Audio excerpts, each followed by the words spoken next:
Hi guys, இன்றைக்கி என்ன வீடியோன்னு பார்த்தீங்கன்னா சண்டே இல்லையா, ஹஸ்பண்டுக்கு லீவு. ஸோ வீட்டில் நாங்கள் தட்டில் போனப்போ தான் பார்த்தோம். பழங்கள் வந்து பழம் பழுத்துருக்கு அப்படின்னு சொல்லிட்டு, சரி பறிச்சிருவோம், பிள்ளைங்களுக்கும் இன்றைக்கி வீட்டில் தான் ஃபுல்லாக. இல்லைனா வந்து டெய்லி ட்ராயிங் ஸ்போர்ட்ஸ் அப்படின்னு போவாங்க. இன்றைக்கி ட்ராயிங் போயிருக்காங்க, இனிப்போ வந்துடுவாங்க. சரி வந்ததும் ஃப்ரூட் சாலட் மாதிரி போட்டு கொடுத்துடலாம் அப்படிங்கிறதுக்காக தான் பறித்தோம். ஏற்கனவே வாட்டர் ஆப்பிள் வீடியோலாம் நான் போட்டிருக்கேன், நிறைய கொத்து கொத்தாக நிற்கிது மாதிரி. இந்த தடவை வந்து அது சீசன் முடிஞ்சாச்சு. இப்போ ஒரு 4-5 அந்த மாதிரி தான் நின்னதவளம் ஃப்ரெஷ்ஷாக நின்னதால பறிச்சிட்டோம். கொய்யாக்காய் இது வந்து விளைஞ்சதும் பழுத்ததும் இன்னும் பச்சையாகவும் நிற்கிது.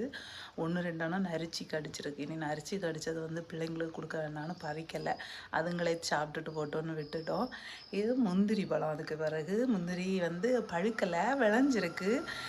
இனி வந்து இது நின்னாலுமே இதையுமே நரிச்சி கடிச்சிடும். இது வந்து கடிக்கலை, கொஞ்சம் வெடித்த காய். இது நம்ம கடையிலேருந்து நிறைய பேர் வீட்டில் கிடைக்காது, அதனால கடையிலேருந்தெல்லாம் வாங்குவீங்க. வாங்கும்போது இந்த ஒவ்வொரு இதுக்கு செல்ஸுக்கு நடுவில் இருக்க அந்த கோடு இருக்கு இல்லையா, அந்த கோடை பார்த்து வாங்கணும். இந்த மாதிரி வெள்ளை கலரில் வந்திருந்துன்னா இது வந்து விளைஞ்சது அப்படின்னு அர்த்தம்.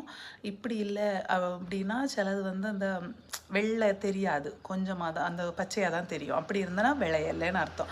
அதனால் பார்த்து வாங்கிக்கோங்க. இது பார்த்தீங்களா, ஒரே ஒரு வாட்டர் ஆப்பிள் எவ்வளோ இருக்குன்னு. வீடியோ பிடிச்சிருந்தா லைக் பண்ணுங்கள். தேங்க்யூ.